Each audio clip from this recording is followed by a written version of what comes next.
So here's something funny, and as I'm swiffering my floor, when you move to a bougier area, you start encountering a different type of white person. And for background, I used to live in Jersey City Heights. That's where we moved from. I can tell you that now because we don't live there anymore. And so that's not a security concern anymore for me. But kind of lived in this weird intersection between gentrification and it's still the hood, you know? And so, like, there was, like, a certain kind of, you know, white person, farmer's market type white people, more families and stuff, kind of like older millennial people, I guess. So I guess they kind of like keep to themselves a little more. But now where I live now, even though it's still pretty diverse, the type of white people that I see most often are old, retiree, no filter, head ass white people that just say whatever the fuck comes out of their mouth, which is honestly a wonder to me. I wonder what it's like to live like that. But 2 microaggressions happened to me within the same day in my elevator, and it's telling me now that I need to be ready with the quips. I don't want to be caught being microaggressed without having a good comeback ever again, because I'm going to tell you what happened to me, and then I'm going to tell you what I would have said, at least for one of them. So the first one was in the elevator. I'm with Justin, my husband, and we're going to run some errands. And I have my big hoops in. You know the ones with like the rhinestones, the cubic zircon rhinestones, diamonds. You know, the sparkly ones, the big sparkly ones. I love those. So I have those on, and this old white guy gets into the elevator with us, and he's just staring at me. And he says to me, and he's like, those are some big earrings.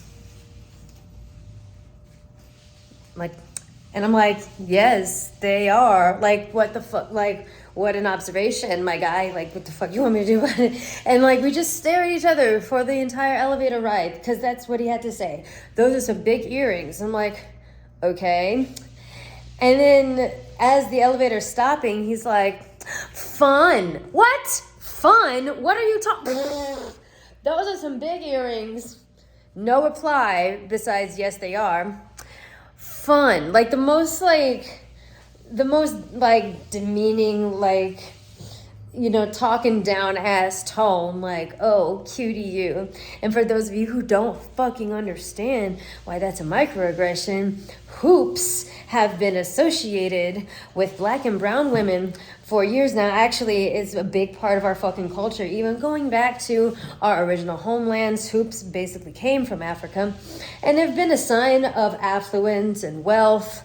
And it's, you know, it's one of those styles that we took with us, but it's also been associated, since it was associated with us, it's associated with being ghetto and trashy and hood. You fucking know this, along with long nails and shit like that. And it's one of the reasons why the clean girl aesthetic shit is such bullshit, because white girls got a hold of gold hoops and decided that now it's an aesthetic when we were made fun of it all of our fucking lives, and we still do. That's the thing. We still do get made fun of it. I got made fun of it in this elevator that fucking day. I stepped off, like, kind of in disbelief of what just fucking happened. I didn't answer back anything. So basically the interaction was made to make me feel ashamed of wearing big earrings, like I'm some sort of clown or something, like some sort of, like, you know, lesser individual or whatever. So that happened. I don't know what comeback I could have had for that, to be honest. So if you have an idea, please let me know in the comments, because I don't know. And then the next one happened later on that afternoon, because this was the day that all my TikToker friends came over to help us unpack and stuff. And I went down to get a picture frame for the big Marvel poster that I have in my home. I need to get a new frame, and so I ordered one from Michael's. This is besides the point. I'm just giving you context. But it actually, it does matter. So I have this big old frame, right? Um, so I walk into the elevator after I go down to the concierge to get it. And I get in the elevator. There's a white couple, older white couple now. This woman is bundled up because it's a little chilly outside, kinda, I don't know. I'm wearing low-rise jeans and a white tank. Ugh, scandalous. I know. And this one got me because this is one of the things, this is kind of one of the things that some of my former white friends used to shame me for, like white girls used to shame me for, like wearing anything that showed my skin in any way. And so I get on the elevator. She is again staring at me, looking me up and down. And she's like, "Aren't you cold?"